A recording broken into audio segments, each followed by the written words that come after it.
अपने ही साथी को नीचा दिखाना है, अपने ही रिश्तेदार को नीचा दिखाना है। पूरा समाज इसी में लगा हुआ है, इसलिए सही बात जानने की इच्छा ही नहीं है।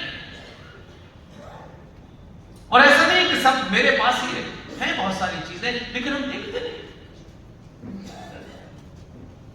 इसलिए मैं एक अनुरोध करता हूं, शब्द सड़क पे नहीं पैदा होते हैं। शब्दों की उत्पत्ति आपकी धार्मिक, आपकी सांस्कृतिक, आपकी मान्यताओं, परंपराओं का प्रतिबिंब होता है, तब शब्द पैदा होता है। जिसकी जैसी आस्था होती है, शब्द वहीं से पैदा होते हैं। ये जो गालियां हमारे यहां धड़ल्ले से दे रहे हो, ये गालियां भाईजान की जो परंपरा है उसी में मां बहन की दी जाती है, हमारे यहां नहीं है। हमने सीख ली है। हमारे यहां धर्म शब्द है, उसके पीछे पूरी एक फिलॉसफी है, सिर्फ उसका ट्रांसलेशन नहीं है। इसलिए आप अपने शब्द के लिए ट्रांसलेशन ढूंढते हो और मंच पे खड़े होकर दो लफ्ज उर्दू के जरूर बोलने हैं, चाहे पता ही ना हो। इसलिए चोर उठाई गिरे टाइप के आदमी को आपने हीरो बनाया और जगह जगह आपने उसके मुशायरे कराए। वो यहां खड़े होकर के पूरी सनातन सभ्यता के बारे में क्या कह रहा है हमको पता नहीं है, लेकिन हमें ये शौक है कि अगर हमको दो उर्दू के शेर आ गए हो तो लोग वाह वाह करेंगे, और भाईजान जिनसे आपके सिवैयां खाने के रिश्ते हैं वो तो महान मानेंगे आपको। इसलिए वो शायर अपनी मौत मर गया, बात अलग है। ऐसे कई शायर घूम रहे हैं, मुशायरा देखने जा रहे हैं, शायरी सुननी है। वो शायरी में क्या कहता था जो मर गया? मध्य प्रदेश का ही था जहां से आपका ये राज्य निकला है, इंदौर का था, बहुत खूबसूरत भी था। वो शेर व शायरी में क्या कहता था कि जो आज साहिबे मसनद है, उर्दू आती नहीं है, पहली लाइन जानी नहीं। साहिबे मसनद का उसका मतलब था कि जो आज सत्ता पे बैठे हैं, क्योंकि मसनद के बारे में कम से कम सनातनी हिंदुओं को तो पता होना चाहिए। क्यों वो आप में शब्द पढ़ा हो ना पढ़ा हो, चाचा नेहरू को हमने अक्सर उसी से खेलते हुए देखा है। एक गोल सा तकिया होता है, वो उसे लेके कहां कहां खेलते थे बस यही नहीं पता, बाकी वो खेलते थे।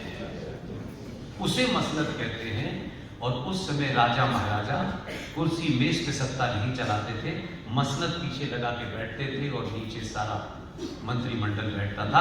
तो वो आपसे कह रहा है कि जो आज साहिबे मसनद है, यानी जो आज सत्ता में है, ये किराएदार है, मकान मालिक नहीं है। ताली शेर पे बजा रहे हो, समझ में आ गया? वो खुले तौर पर कह रहा है कि चिंता मत करो, ये किराएदार हैं, 10 साल 20 साल 50 साल, असली मकान मालिक हम हैं, ये कह रहा है। कुछ पता नहीं। ऐसे ही एक शब्द है जिसके बारे में हमें अच्छा लगता है, बोल देते हैं, इश्क और जंग में सब जायज है। कितनी खूबसूरती से बोलते हैं, और ये समझ नहीं पा रहे कि शब्द की जमीन पे, धरातल पे क्या है। फिर जब हो जाता है ढूंढ के, अच्छा ऐसा, ओह वो तो बता रहा था। इसलिए एक प्योर शब्द है जो हमारी संस्कृति से निकला है, उस शब्द को हम युद्ध कहते हैं। युद्ध शब्द ऐसे नहीं है सड़क पर ठोक के युद्ध हो रहा है। युद्ध शब्द की एक मर्यादा है, युद्ध के साथ कई नियम जुड़े हुए हैं, और ये हमारी संस्कृति महाभारत से निकला हुआ शब्द है जिसे आप युद्ध कहते हैं। और युद्ध में कितना भी आपका शत्रु, कितना भी भयानक आपके उससे डिफरेंसेस हैं, कितना भी खराब है, वो अपनी जगह है। तब भी हमारी मान्यताएं इस स्तर पर थी कि हम युद्ध के लिए, सुबह सूरज निकलता था तो हमारे तरफ से बिगुल बजता था और शत्रु की तरफ से भी बिगुल बजता था कि अब हम युद्ध करने जा रहे हैं, आप अपनी अपनी तैयारी कर रहे हैं। और फिर युद्ध लड़ते थे, और सूर्यास्त जैसे ही होता था तो युद्ध रुक जाता था। फिर इधर के लोग उधर जाते थे, उधर के डॉक्टर इधर आते थे, इधर दवाई होती थी तो वहां से आती थी, और एक दूसरे की मरहम पट्टी करते थे, फिर अपने अपने कैंप में चले जाते थे। इसी से एक शब्द निकला है जो यूएनओ ने लिया है। यूएनओ कहां से आया आपको भी पता है, लेकिन हमसे जो शब्द उन्होंने लिया, उस शब्द का ना अंग्रेजी में ट्रांसलेट करके उन्होंने बना लिया,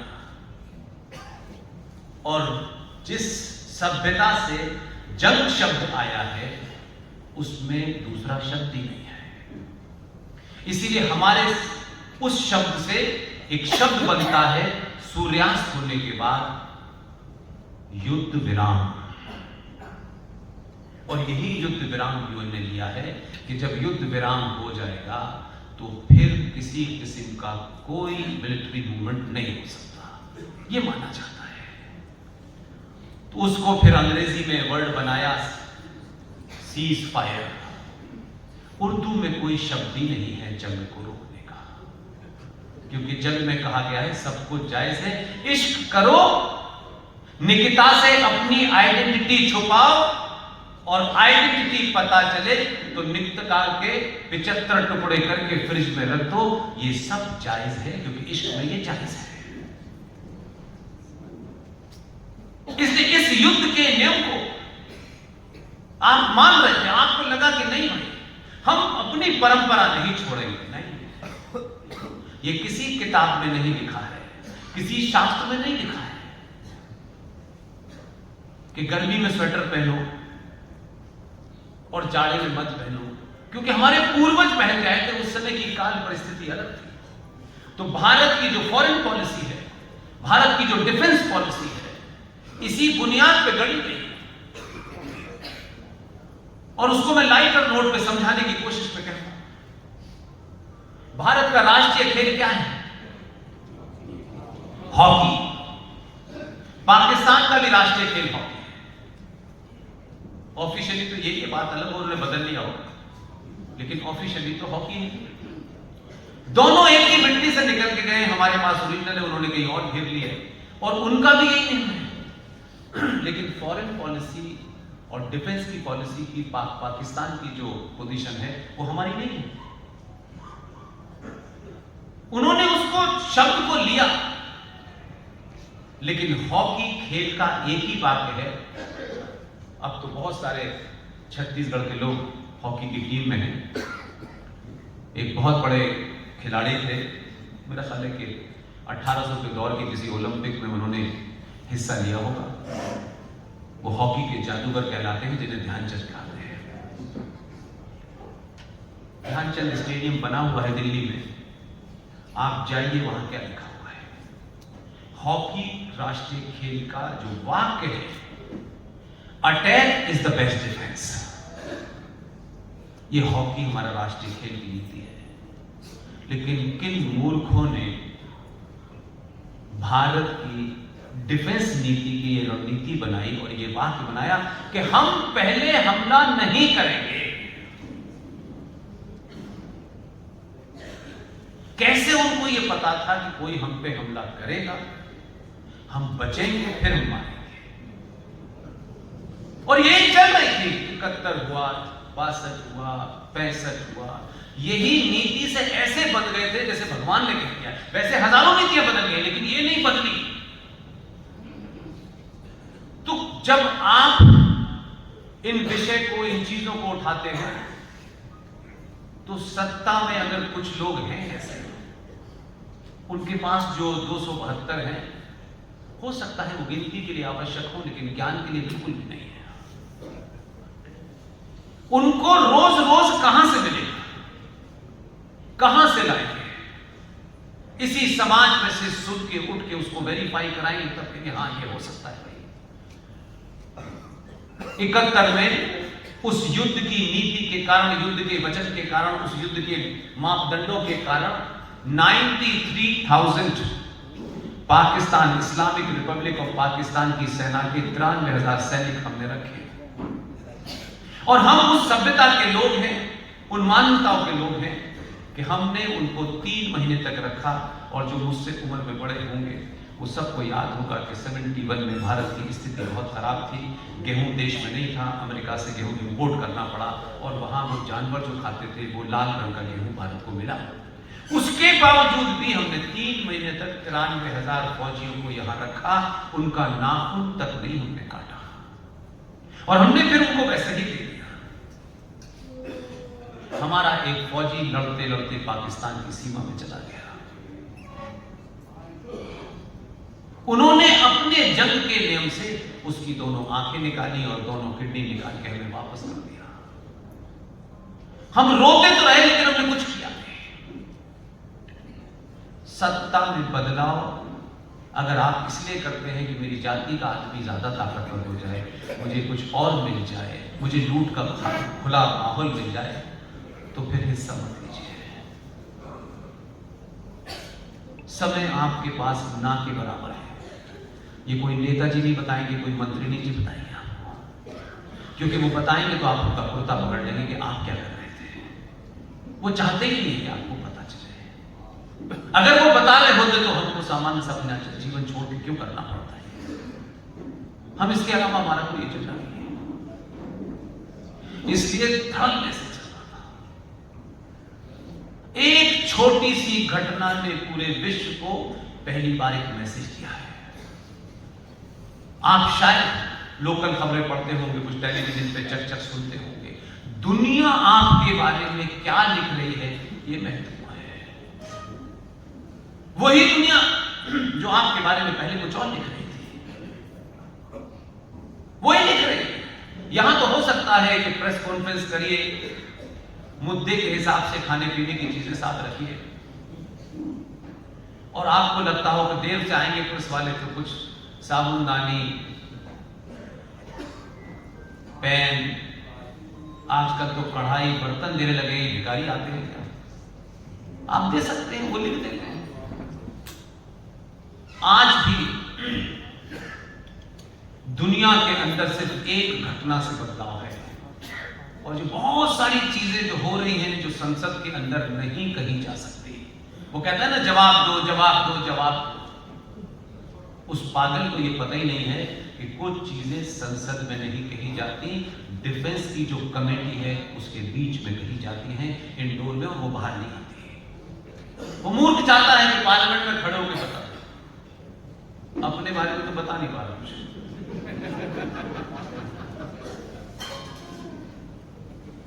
एक बदलाव है, मैं क्योंकि विदेशी चैनल में काम कई बार किया है, उसको शायद आप मेरी नजर से समझेंगे तो पिछले 100 साल का सबसे बड़ा बदलाव है। कुछ लोग पुलवामा में आए, उन्होंने 27-26 हमारी बहन बेटों को मार दिया और पहला बयान आया, it's a act of war. ये बयान आया सिर्फ उन बेटी और बेटों की हत्या करने वाले पाकिस्तान के स्पॉन्सर्ड लोग थे। उन्होंने कहा कि हम इसको एक्ट ऑफ वॉर मानते हैं। हमने तय किया कि ये एक्ट ऑफ वॉर है और बिना किसी को बताए। अब आप कह सकते हैं, आपका नजरिया कुछ हो सकता है उसको देखने का, इंटरप्रिटेशन करिए लेकिन गलत मत करिएगा। अगर आपको सही समझना है तो आप कुछ तैयारियां ऐसी करके रखते हैं कि आपको ये पता नहीं होता कि कब ये समय आएगा, लेकिन तैयारी आप करनी चाहिए आपको, जो हमारे यहां नहीं होती थी। 9 मार्च 2022 की एक घटना है, इस भारत में घटी। 90% लोगों ने उसकी तरफ कभी ध्यान नहीं दिया। किसी ने सुना भी है कि 9 मार्च 2022 को क्या हुआ था, किसी को नहीं पता। मैं ये नहीं कह रहा कि क्यों नहीं पता, कोई ऐसी बात नहीं है, लेकिन पता होनी चाहिए जागरूक नागरिक के तौर पे। 9 मार्च 2022 को हरियाणा का एक कैंटोनमेंट एरिया है जहां मिसाइल रखी हुई है।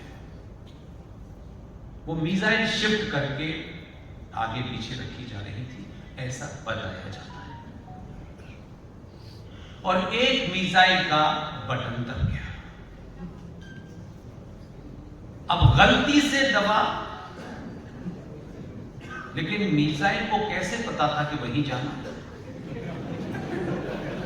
मिसाइल चली, भाईजान के पास गिर गई जाके। तो एक प्रोटोकॉल होता है कि ऐसे एक्सीडेंट होते रहते हैं। भारत सरकार ने कहा कि ये कोई इंटेंशन नहीं था, we are very sorry, we apologise, कि ये आउट ऑफ किसी गड़बड़ी से ऐसा हुआ है, हमने नहीं किया। ये प्रोटोकॉल है, अगर कहीं से भी होगा तो ऐसे ही माना जाता है। उन्होंने कर दी, बात समाप्त हो गई।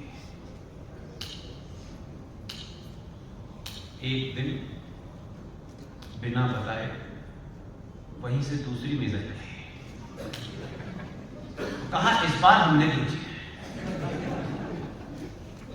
और भाईजान जो अचंभे में आ गए कि ये तो कहता था कि पहली पॉलिसी नहीं है। तो जहां गिरी और उसके बाद 2-4 और गिराई, फिर लगातार गिराई, तो पूरी दुनिया को लगा ये क्या बवाल कर दिया है। तो सारी दुनिया ने हमसे कहा रोको, तो हमारे कहा तुम थोड़ी देर रुको, हम थोड़ी देर बाद रोकेंगे। और उसी जगह से अब समझ में आया कि 9 मार्च को एक्सीडेंट नहीं था, रियल हमारा टेस्ट था। तो जब तक राजनीति या इन घटनाओं की जानकारी न हो, मोदी से रोज सवाल मत पूछा करो।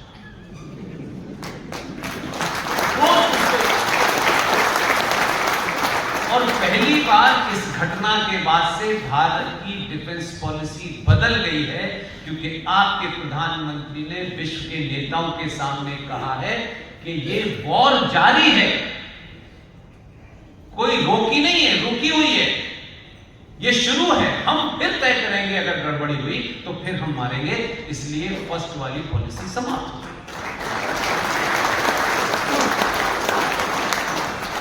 देश की राजनीति को इतना सस्ता बना दिया था, इसी कारण तो सोना बनाने की मशीन उसमें घूम रही है।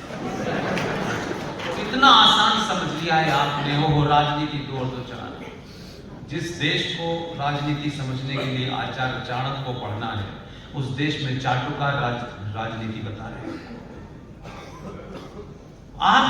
आपको शायद अंदाजा नहीं है क्या क्या बदला है, कैसे कैसे बदला है, और इसलिए नहीं अंदाजा है कि गलती हमारी है, कोई दूसरा उसके लिए जिम्मेदार नहीं।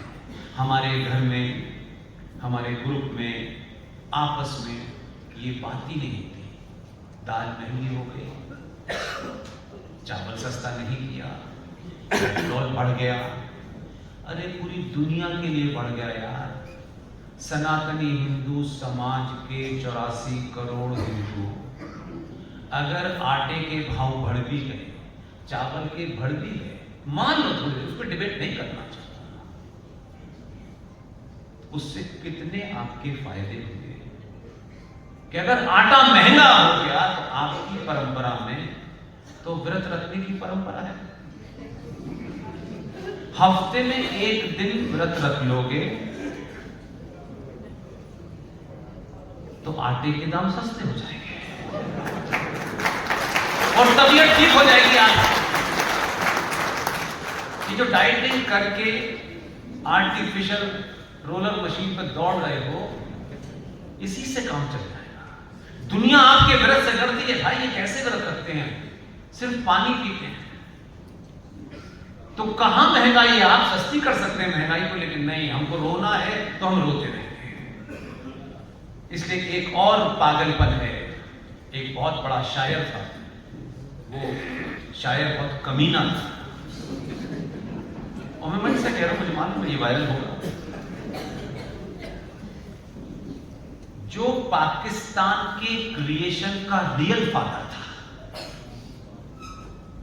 उसको हमने, क्योंकि हमारी तो निगाह ही कहीं और है,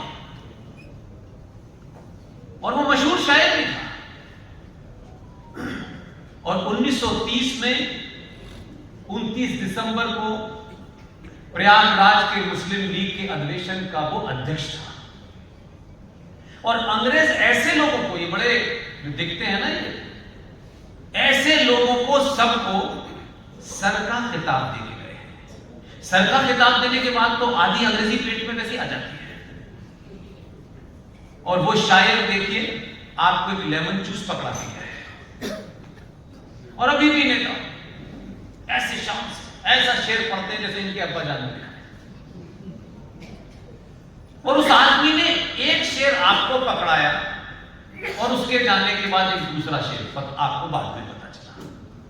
इसलिए इतनी खामोशी से, इतने पर्दों के बीच में, इतनी लेयर में अलग अलग लोगों ने कैसा कैसा काम किया। वो शायर कहता है, मजहब नहीं सिखाता आपस में बैर रखना, हिंदी है हम वतन है हिंदुस्तान हमारा। क्या वाह वाह वाह कमाल है। इस शेर को हमने लेमन जूस की तरह चूसा। इस शेर को लिखने वाला सर मोहम्मद इकबाल अखबार में एक शेर लिखता है और 29 दिसंबर 1930 को प्रयागराज में मुस्लिम लीग के अधिवेशन में उसने पहली बार कहा कि भारत के जितने भी वेस्टर्न एरियाज हैं जहां मुसलमानों की गिनती ज्यादा है उन्हें अलग कर देना चाहिए। और फिर वो शेर, जो असली शेर जो हिंदुओं को जानना चाहिए, वो शेर लिखता है, चीनो अरब हमारा, चीनो अरब हमारा, मुस्लिम है हम वतन है सारा जहां। वो आदमी मुस्लिम लीग का अध्यक्ष बना, पाकिस्तान का फिलोसफिकल लीडर है, उसी को वो अपना हीरो मानते हैं, जिसे इकबाल कहते हैं। और आज भी 90% हिंदू को नहीं पता कि पाकिस्तान कैसे बना। ये जो ज्ञानी घूम रहे हैं ना हमारे अधकचरे, पाकिस्तान को बनाने वाला जिन्ना नहीं था। इसलिए मैं फिर कह रहा हूं, आपका शत्रु कितना भी बुरा, मेरा फलसफा यह कहता है उसको पूरा पढ़ो, पूरा जानो, और उसके बाद में अगर उसने कोई बात अच्छी भी कही है तो उसको आत्मसात करो। आप बिना जाने कुछ भी कर रहे हो और शत्रु बता रहा है रोज आपको, आप जानना नहीं चाहते हो। एक नया नैरेटिव बना दिया कुछ कांग्रेसियों ने कि उनको लगा अगर हमने ये बताया तो मुश्किल हो जाएगी। इसलिए कहा जिन्ना ने भारत के 2 टुकड़े कर दिए। जिन्ना बहुत लेट आया है। जिन्ना ने जिस जगह ने इस पाकिस्तान बनाया, जहां से आइडिया ऑफ पाकिस्तान आया, जहां से वो आइडियोलॉजी पनपी, वो भारत में पनप रहा है। मेरा जन्म, आपके उद्घोषक ने बताया कि अलीगढ़ में हुआ है। अलीगढ़ और अलीगढ़ मुस्लिम यूनिवर्सिटी में समान आसमान का फर्क है। मैं उसी मदरसे के अंदर पैदा हुआ हूं जिसे अलीगढ़ मुस्लिम यूनिवर्सिटी कहते हैं। और ये बात मैं नहीं कह रहा, मुस्लिम लीग के बहुत बड़े लीडर उस समय के, ऐसे लोग अपने समय पे काम करके चले गए। हमको क्यों पढ़ना वढ़ना है, हम अपने ही कुछ पढ़ लें वही बहुत। हम तो गीता भी पढ़ेंगे तो भी सार निकालेंगे कि इसमें कोई ऐसी बात ना हो जाए कि दूसरा ना, उस गीता के उस श्लोक को भी टोन डाउन कर देंगे। हम इतने कमजोर, बिके हुए, डरपोक, कायर लोग। मुस्लिम लीग के इतने बड़े लीडर जिसका नाम था, जिसने एक किताब लिखी है, उस किताब का नाम है पार्टीशन ऑफ इंडिया, और वो हिंदुस्तान में रहा। वो अलीगढ़ यूनिवर्सिटी का स्टूडेंट था। उसका नाम था खलीकुज़्ज़मान। किताब का नाम था पाथ वे टू पाकिस्तान। वो अपने पेज नंबर 221 के ऊपर लिखता है कि अगर वो साफ साफ लिख रहा है, अगर अलीगढ़ मुस्लिम विश्वविद्यालय न होता तो हमारे ख्वाबों का पाकिस्तान हमें न मिलता। आज देश में सेकुलरिज्म की दुकान चलाने वालों ने अलीगढ़ मुस्लिम यूनिवर्सिटी से बड़ी और दुगनी जमीन देकर के 3 यूनिवर्सिटी और क्रिएट की गई है। भाईजान का दिल जीतना है। आपकी एक यूनिवर्सिटी थी, महामाना जैसा आदमी उस दौर में, उसको कभी हमने पढ़ा नहीं। उन्होंने बनारस हिंदू विश्वविद्यालय स्थापित किया था। हमने उसे जाति का अड्डा बना दिया, लंपटवासी का अड्डा बना दिया। जहां से पूरे देश को एक रास्ता मिलना चाहिए था, वो नहीं बनाया। मेरा जाति का वाइस चांसलर हो जाए, मेरा जाति का प्रोफेसर हो जाए, इसके अलावा हमने कहां नहीं जगह खड़ा। मदन मोहन मालवीय की वो थॉट हमने आगे नहीं बढ़ा। एक दूसरा नहीं बना इस देश में, उसी को हमने खत्म कर दिया। फिर आप कहते हैं कि इसको ये करना चाहिए, उसको वो करना चाहिए, इससे बात करने वाली नहीं। ये भाव उत्तर प्रदेश से चलना चाहिए था, देश भर में जाना चाहिए था, अनेक हिंदू संगठनों को भी इस पे कहना चाहिए। ये दौर जिसमें हम हैं, ये भी कल नहीं रहेगा। इस दौर को आने वाली जनरेशन अपने हिसाब से इंटरप्रेट करेगी, लेकिन कुछ चीजें ऐसी छोड़ के जाना कि इंटरप्रिटेशन गलत ना हो जाए। जलियांवाला बाग का नाम आप सबने सुना होगा। ये जलियांवाला बाग है, हमारी किताबों में पढ़ाया जाता है। हो सकता है कभी कोई सरकार इस चैप्टर को निकालने के लिए इसे पढ़ाने की जरूरत हो, लेकिन आज भी उसी अमृतसर जब जाएंगे, क्योंकि मैं हजारों बार गया हूं, वहां जलियांवाले बाग में वो जो कुआं था जो लाशों से भर के ऊपर आ गया था, सब देखा। एक चीज मेरे दिमाग में हिट कर कि जो लोग भी थे वो किस सरकार ने करा, मुझे उसका पता नहीं, लेकिन जलियांवाला बाग में जितने मां बहन बेटी पुरुष भाई मारे गए, उन सब के नाम एक पत्थर पे अंकित है। आज आपने बच्चे को कहानी सुनाएंगे तो वो कहेगा आप कहां से, वहां जाकर के वो जीता जागता इतिहास है। अगर कोई किताब में नहीं पढ़ाएगा तो भी आप जानेंगे। और जिसने गोलियां चलाई उसका नाम जनरल डायर भी लिखा हुआ है। इसी घटना से उठा करके मैं एक मुहिम चला रहा हूं, और सिर्फ इतनी ही मुहिम है। वो कब पूरी हो, कैसे पूरी हो, कौन करेगा, ये सेकेंडरी इशू है। सवाल अपना पब्लिक पे कहना चाहिए। अगर आपका मन हो तो करिएगा, नहीं मन हो तो मत करिएगा, लेकिन समाज में चर्चा का विषय बनना चाहिए। अगर जनरल डायर का नाम लिख करके हजारों लोग जो मारे गए उनके नाम लिखे गए, अयोध्या में गोरखा रेजिमेंट और सिख इन्फेंट्री को आगे करके कार सेवकों पे गोली चलाई गई। कोई कहता है 1000 मारे गए हैं, कोई कहता है 500 मारे गए हैं, कोई कहता है 400 मारे गए हैं। ये डिबेट चलती रहेगी, लेकिन जिन परिवारों से मारे गए हैं वो परिवार जीवित है।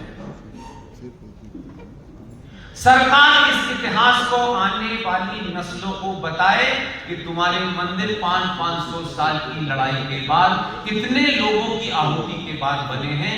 मैं पूरे देश में एक अपील करता हूं, वहां एक बड़ा पत्थर लगाया जाए, हर वो कार सेवक जो मारा गया है उसका नाम लिखा जाए। जिस सरकार ने और जिस ऑफिसर ने उस गोली चलाने का आदेश दिया जाए, वो किसी की भी जाति का हो, वहां बड़ा बड़ा लिखा जाए। आने वाली नस्लों को पता तो चले कि ये 500 साल से हुआ था, ये इस संगठन ने किया था, ये उस संगठन ने किया था। ये भारतीय सनातनी हिंदू समाज का एक आंदोलन था। उन मरने वालों को लोग जब जाए तो उनको पता चले कि जिस गलती से हम यहां पहुंचे थे, ये गलती दोबारा नहीं करनी। इस मांग में हिंदू मुसलमान बीजेपी और कांग्रेस कुछ भी नहीं है। इतिहास को दीवारों पर इसीलिए लिखा जाता है।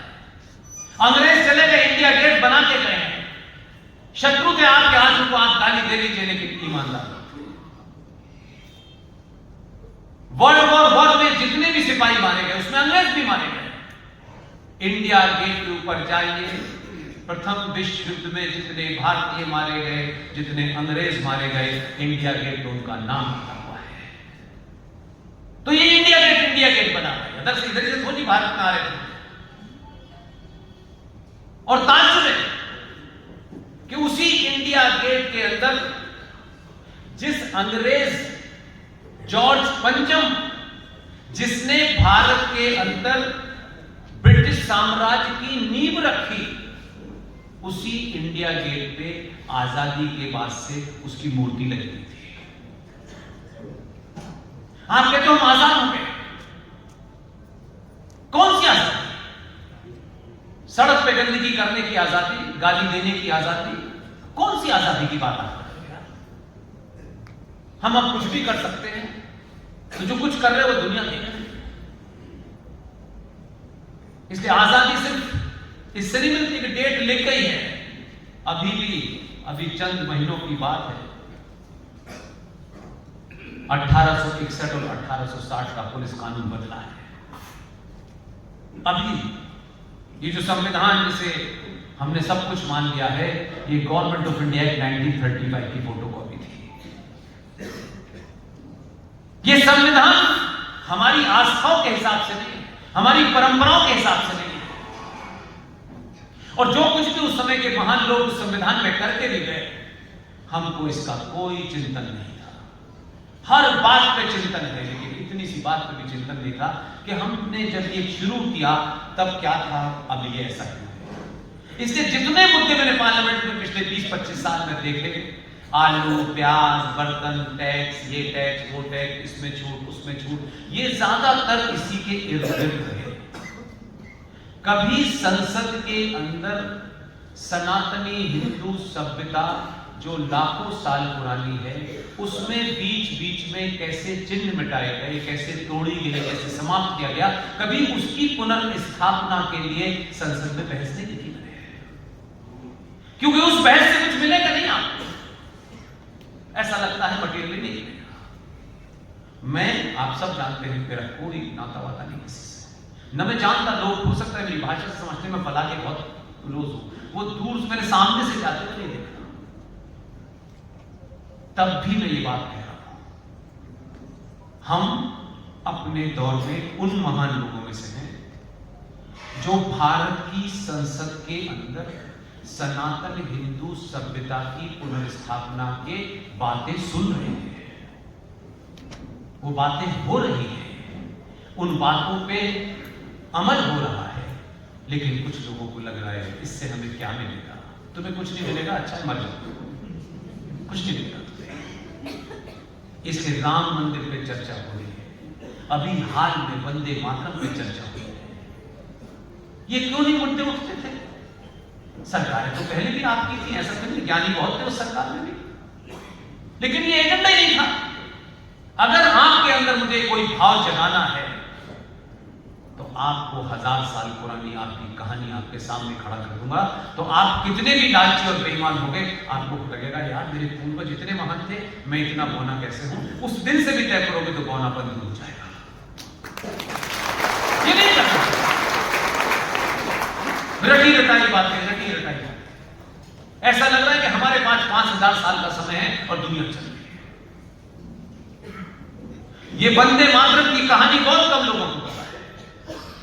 इसे बताने के लिए सरकार में जाने की आवश्यकता नहीं, सड़क पे खड़े बोलने से हम इस बात से खुश होते हैं कि जो हम सड़क से उठाते हैं तो संसद पहुंच जाती है। बस इतना ही हमारा एजेंडा है। हमको किसी को नीचा ऊंचा नहीं दिखाना, जिसको समझ में आए वो करो, लेकिन तथ्यों के साथ फैक्ट, क्योंकि सत्ता के पास उतने लोग नहीं होते कि वो उसके लिए काम करें। सत्ता में जो लोग काम भी करते हैं वो बड़ा गिना चुना काम करते हैं, यहां से निकाला भारत तक में। उनके अंदर वो जुनूनी जज्बा नहीं होता, इसलिए वो किसी इशू को नहीं उठाते। ये जिसकी आज चर्चा हो रही है, जिसे आप पिछले 40 साल से ऐसे ही देख रहे थे आपकी आंखों के सामने, मुझे तो वो तस्वीर भी याद रहती थी और वही मूवमेंट देखने के लिए मैं टीवी खोलता था। उसके बाद मुझे कोई डिबेट नहीं देखती, सिर्फ इतना ही एक्शन देखता था, लगातार और बार बार सोचता था कि ये गड़बड़ कब ठीक होगी। जब मुझे तथ्य सामने मिले और मैं गुजरात में गया, जब मुझे वहां से चीजें पता चली, तब पहले तो मैंने उसको जुटाया, और जब मैं इंश्योर कर लिया मैंने अब सारे तथ्य मौजूद हैं, अब इसके ऊपर बात कर सकते हैं। उसमें से एक ही तथ्य जो पब्लिक डोमेन में था, बाकी नहीं पता थे। और साहब आप ताज्जुब करिए, मतलब मैं अपने आप को कभी कभी इन्हीं बातों से शायद मेरा पेट भर जाता है कि मैं सोचता था यार इतने लोग हैं इस देश में, दिन भर यही काम है उनके पास। हम तो संसारिक जीवन के बहुत सारी चीजों को, पहलू को भी हमको बर्दाश्त करना है, घर चलाने के लिए नौकरी भी करनी है, इसकी फीस भी देनी है, ये भी होना है, ये भी होना है, तब भी शायद हम कर पाए। तो हम कोई अपने आप को बहुत ये नहीं कहते हम महान कार्य किया, लेकिन हमारे पागलपन ने 15 साल पहले ये बात हमने पब्लिकली कही कि भारत के अंदर उस समय नारा था वंदे मातरम का, वो जोश देता था, वंदे मातरम जोर से नारा, लोगों में जोश। 1937 में कांग्रेस पार्टी के मुसलमान और मुस्लिम लीग के मुसलमान, इन सब लोगों ने मिलकर के एक सवाल उठाया कि हम वंदे मातरम नहीं गाएंगे, क्योंकि हमारा कुरान पाक और अल्लाह ये कहता है कि हम सिर्फ अल्लाह के सामने गर्दन झुकाते हैं, किसी और के सामने नहीं झुकाते। अब बदकिस्मती थी कि मैं नहीं था सोचता, ये जो अकबर के सामने 90 डिग्री पे सर झुकाते थे, औरंगजेब के नाम पे झुकाते थे, वो अल्लाह था क्या? लेकिन उनको मालूम था कि कितनी कमजोर नस है हिंदू संगठनों में। वो उस समय जितने भी सब थे कांग्रेस के, सब हिंदू थे। फौरन इस पे बवाल हुआ और 1937 के अंदर एक दबाव के चलते ये तय हो गया कि जहां से उस वंदे मातरम तुम्ही हो दुर्गा तुम्ही दशवधार, वहां से उन्होंने कहा अब से भारत के अंदर सिर्फ आधा गाया जाएगा। और वो नारा 73 का था, नारा लग रहा था, संसद में नहीं गाया जा रहा। 15 अगस्त 1947 जो झूठी डेट है, एक फ्रॉड है भारत के अंदर, फिर भी मैं सब्जेक्ट के लिए उसको 15 अगस्त मानता हूँ। 15 अगस्त 1947 को संसद के अंदर हमारे फूल वाले चचा, उन्होंने सरदार पटेल से कहा कि पटेल साहब कल आज़ादी की जब घोषणा होगी तो भारत में संसद के अंदर वंदे मातरम बजना चाहिए। अब चचा काफी काम रहते थे उनके पास, एक आध काम नहीं था, तो वो बिजी हो गए। अब सरदार पटेल को जब आप पटेल कहते हैं तो मैं तो इस कारण से पटेल ज्यादा मानता हूं, बाकी तो ठीक है, उन्होंने ये किया, एक्शन किया, सब किया, वो अपनी जगह। सरदार पटेल को कहा कि वंदे मातरम कल गाया जाएगा। सरदार पटेल के पास 24 घंटे भी नहीं थे। सरदार पटेल ने पूरी होम मिनिस्ट्री को लगाया, उनको कहीं से ज्ञान मिला होगा, किसी ने बताया होगा, और सरदार पटेल ने कहा कि भारत की संसद में कल वंदे मातरम होना चाहिए। इसके लिए रात के 2 बजे उनकी टीम ने किसी बहुत बड़े संगीतकार को ढूंढा, और वो संगीतकार मुंबई में थे। ये हमारी पीढ़ी, हमसे पहले की पीढ़ी उस संगीतकार का नाम नहीं जानती। चवन्नी चोर, घटिया फिल्में बनाने वाले, समाज में गंदगी फैलाने वाले बहुत सारे डायरेक्टरों को हम जानते हैं। सरदार पटेल ने जब फोन किया उनके मुंबई निवास पर, तो वहां से ये आया कि वो यहाँ नहीं है, वो मद्रास गए हुए। सरदार पटेल पूरी रात सोए नहीं और अपने ऑफिस के लोगों को लगाया। कैसे कैसे, ये जो आज फोन की व्यवस्था ऐसी नहीं कि बहुत कम फोन होते थे, रात में 4 बजे के आसपास पता चला कि वो तमिलनाडु में है। तमिलनाडु फोन करके कहा कि देश के गृह मंत्री आपसे बात करना चाहते हैं। वो लाइन पे आए। सरदार पटेल ने उनसे सिर्फ कहा कि देश की सरकार चाहती है कि आप संसद में वंदे मातरम गाएं। लेकिन यहां तक कि यहां से आदमी का चरित्र का पता चलता है, उसके ग्रेट होने का पता चलता है। सरदार पटेल से उस तरफ से जो आवाज आई, उन्होंने एक ही लाइन कहा कि मैं आऊंगा, वंदे मातरम गाऊंगा, लेकिन मेरी एक शर्त है। सरदार पटेल ने बिना देर के बताई है। अब उस आदमी को समाज न जाने, ऐसे महान आदमी को न जाने, तो उसका दुर्भाग्य नहीं, हमारा दुर्भाग्य है। उन्होंने कहा कि मैं खंडित भारत में खंडित वंदे मातरम नहीं गाऊंगा। सरदार पटेल ने 1 मिनट की देर नहीं की, उन्होंने सिर्फ कहा कि मैं हेलीकॉप्टर भेजा। वो आए, ऐसे संसद मान लीजिए नीचे लोग बैठे हुए थे। हमारे फूल वाले चचा ने अंग्रेजी में स्पीच दी, क्योंकि उस वक्त लोग हिंदी नहीं जानते थे, धारा प्रथा थी। आज तक लोग समझ ही नहीं पाए क्या कह रहे हैं, टाइम, डेस्टिनी, दिस दैट, और वो बड़ी मशहूर हुई और बड़े उसके बारे में क्या अंग्रेजी थी। तो उनकी अंग्रेजी ठीक ही होगी, वो तो वहीं पैदा हुए थे।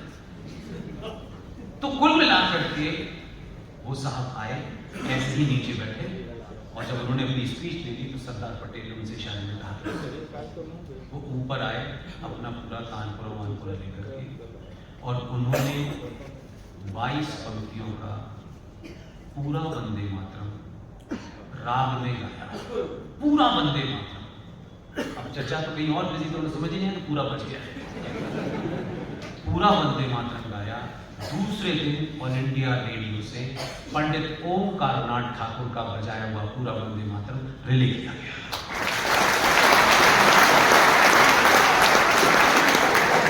तो अभी जिस आदमी को आपने भेजा वो तो 10 साल से पुराने कामों को ही इंप्लीमेंट करने में लगा है, नया तो कुछ नहीं हो रहा।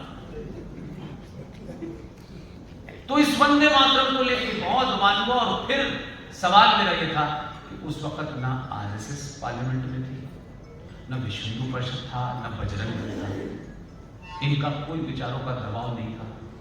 चचा ने कहा, पटेल जी भी कांग्रेस के थे, बाकी लोगों ने सुना, वो भी वाह वाह करते रहे। फिर मेरा प्रश्न ये है कि फिर किसके कहने से संसद में वंदे मातरम आधा बजाया जाने लगा? वो चोर ढूंढिए, लेकिन ढूंढने में समय नहीं लगाया। एक दिन आप ही के आदमी ने पूरी कहानी गढ़ी। अच्छा, इस आदमी के साथ में एक अच्छी बात, ये कोई लूपहोल नहीं छोड़ता है कि कहीं कोई सवाल खड़ा करे। अब वंदे मातरम कब गाया जाएगा, कैसा गाया जाएगा, और ये क्यों नहीं होता, वो क्यों नहीं होता, हमको ये समझ में आ गया कि बात सही जगह लग गई है। वो कब करेगा उसे कर। उसने एक नई कहानी लिखा दी। उन्होंने कहा 7 नवंबर को वंदे मातरम को लिखे हुए 150 साल हो गए।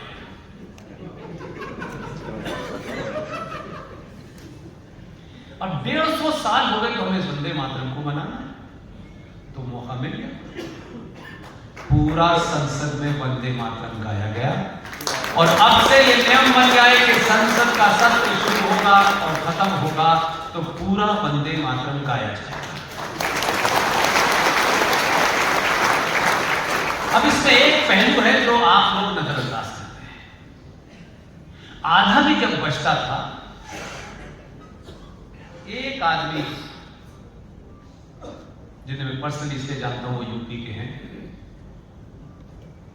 बहुत उनकी जबान जहर है, वो संभल के रहने वाले थे। उनका नाम भी अजीब व गरीब था, उनका नाम था शफीकुर रहमान बर्क। वो देखिए, इससे एक चीज सीखी, उनको पता था ये, वो एमपी इलेक्टेड है, संविधान की शपथ ले रहा है, पार्लियामेंट में बैठा हुआ है, कोई 10 ऐसी पार्टी का नहीं है 100 लोग उसकी पार्टी के और करोड़ लोग हैं, तब भी उस आदमी को देखिए, उसकी अपनी सोच के हिसाब से बात कर रहा है। वंदे मातरम की ट्वीट का अनाउंसमेंट होता था और वो अपनी कुर्सी से उठ के ऐसे करके गैलरी से जाता था, ये बताने के लिए कि मैं अकेला भी मुसलमान हूं, लेकिन मैं इसको नहीं मानूंगा। ये बात अलग है कि 14 के बाद से उसने पार्लियामेंट अटेंड ही नहीं की। उसको पता था इसमें काफी ऐसे लोग हैं कि मैं जाऊंगा नहीं, फिर आने लायक रहूंगी नहीं। तो कैसे चीजें आपकी सिविलाइजेशन की होती है। मैं कल छोटे से समूह में था, कल पर 3 दिन पहले मैं आपके छत्तीसगढ़ में था। जिन लोगों को बिल्कुल इतनी तेजी से मैगी की तरह चाहते हैं सरकार काम करे, या तो सरकार के बारे में नहीं जानते हैं।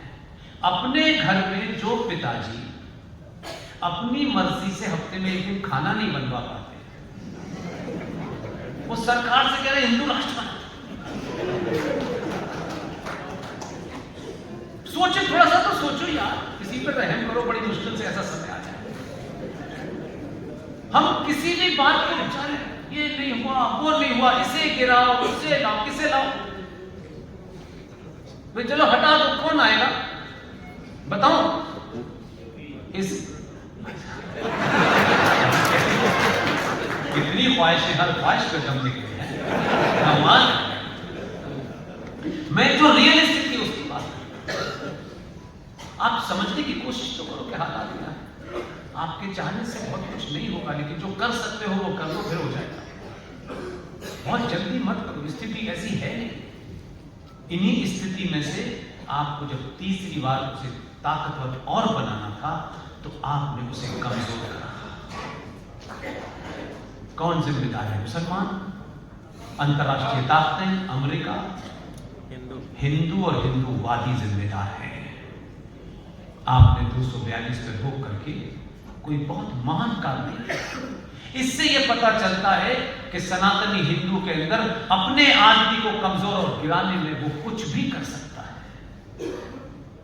सवाल नहीं था कि इस देश दुनिया के सबसे बड़े लोकतंत्र में सबसे बड़ी सभा के अंदर अनेक मत मतांतरों से इकट्ठा करके जुगाड़ करके आपको 300 सीटें मिलती थी।